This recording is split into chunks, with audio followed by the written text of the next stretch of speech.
Mes parents m'ont donné ce prénom parce que mon père adore Edgar Allan Poe, donc cette nouvelle qui s'appelle Bérénice d'ailleurs, qui est une nouvelle que j'ai relue il y a un mois, qui est une nouvelle assez terrifiante puisque c'est l'histoire d'un homme qui est fasciné par les dents de sa femme et quand sa femme meurt, eh ben, il l'emmure pour garder ses dents, enfin je sais plus, enfin, il y a un truc un peu comme ça, assez fantastique, un peu à la Edgar Allan Poe quoi. Et puis ma mère, elle aimait bien cette constellation de la chevelure de Bérénice. D'ailleurs, quand j'ai coupé mes cheveux, c'était genre... Jane Tierney. Ah ouais, d'accord, vous avez bien bossé. Hein. Bah, c'est une actrice qui m'a énormément inspirée quand j'étais ado. Jane Tierney et Ingrid Bergman ont été les deux modèles féminins d'actrices qui m'ont fascinée. J'ai vu tous leurs films. Et elle, particulièrement, j'avais vu Laura d'Otto Preminger, je crois que je le voyais à peu près 3-4 fois par an quand j'étais petite. Et il y avait un livre, son autobiographie, qui s'appelait Mademoiselle, vous devriez faire du cinéma. Et je me disais toujours, quand j'étais petite, oh, j'aimerais tellement rencontrer quelqu'un qui puisse me dire un jour, Mademoiselle, vous devriez faire du cinéma, puisque je voulais faire du cinéma comme elle. Et elle a une sensibilité d'actrice très, très particulière, très forte. Elle a une beauté aussi très particulière parce qu'elle est métisse.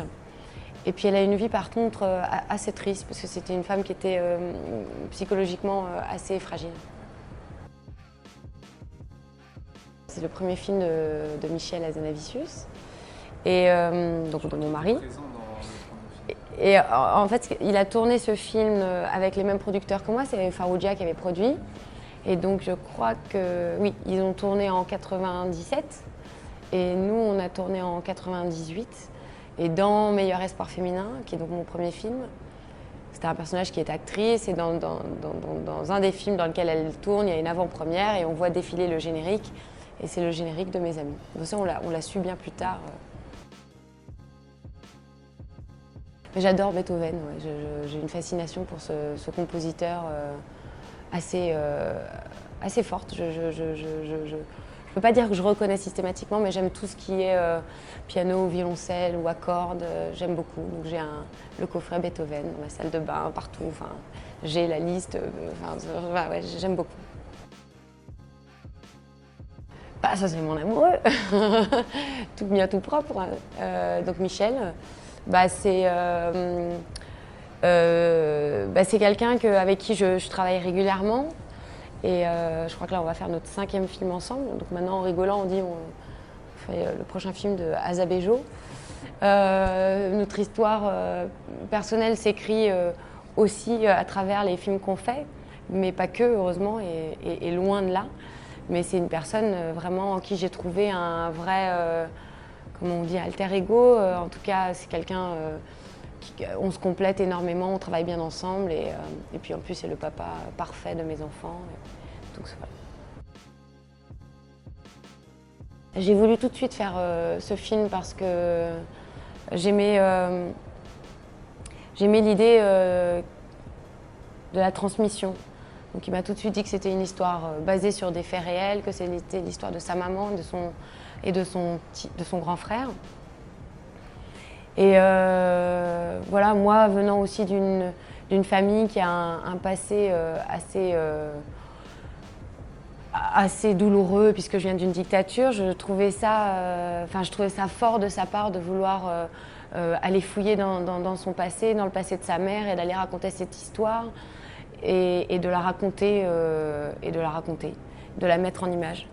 Et je suis très fière d'avoir fait ce film, je trouve que le film est très réussi. Hier, il y a eu la projection officielle avec les 900 personnes dans la salle qui ont vraiment ressenti le film, qui ont été bouleversées. Il y a beaucoup de personnes qui ont pleuré, ça a beaucoup applaudi. Je pense que les gens ont eu beaucoup d'empathie et c'est vraiment ce genre de film, on a envie que les gens aient de l'empathie, que ça les fasse réfléchir, se poser des questions sur eux, sur nous les êtres humains, sur ce qu'on fait, sur ce qu'on génère et sur ce qu'on est capable de faire de plus horrible aussi. Mais c'est un film qui est aussi, malgré tout, je dirais, finit sur une note d'espoir. parce que c'est un film quand même qui est très dur et encore, je pense qu'il montre 10% de l'horreur que ça a dû être à cette époque-là. Mon papa au festival Mar del Plata, mon père était réalisateur avant que je naisse et il a fait 2 films de long métrage et en 2003, il me semble qu'ils ont fait un hommage au festival en Argentine de Mar del Plata.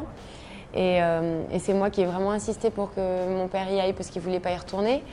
Je ne sais pas si la maman de Denis est retournée au Cambodge. Moi, mes parents ont mis 25 ans avant de retourner en Argentine. Je suis très, très fière qu'ils aient rendu hommage à mon papa qui fait des films, qui a fait 2 films très engagés. Et il y en a un qui s'appelle « Toute la famille réunie en attendant l'arrivée d'Halloween ». Halloween supposait la personne qui allait sauver la France de la dictature. Donc peut-être à l'époque, ça devait être Péronne. Et puis bon, après, ils en sont revenus aussi. Et puis après, il a fait un autre film qui s'appelle Superman contre les forces du ténèbre. Contre les forces du ténèbre. Et je crois que Michel a fait un film qui s'appelait Superman contre Derek. Donc, vous voyez, il y a un petit peu de deep là-dedans. Donc voilà, mon père était réal. Il a arrêté d'être réalisateur puisqu'il a dû fuir l'Argentine. Et puis arrivé en France, il a fallu tout reconstruire. Donc il travaille toujours dans le cinéma, mais dans les laboratoires. Et puis d'une certaine manière, je continue ce que lui n'a pas pu continuer. L'escalope milanaise. Oui, l'escalope milanaise. La vie fait partie, pour moi, la vie, c'est aussi bien manger. Et ça, c'est quelque chose aussi que m'a transmis mon père. Et donc, l'escalope milanaise de mon père, qui est un plat pas argentin, mais que les Argentins mangent beaucoup. Vous allez au restaurant et vous avez des piles d'escalope milanaise avec les frites et l'œuf. Je la fais très bien. Et donc, du coup, je transmets cette escalope milanaise que Michel maintenant fait très bien, que mes enfants font aussi très bien. Et donc, voilà, ça sera, ce sera le plat familial Béjot. On m'a dit donc, vous avez vraiment bien bossé. C'est la première chanson française que j'ai appris quand j'étais petite. Je suis arrivée en France, j'avais 3 ans, donc je parlais pas du tout français, je parlais que espagnol.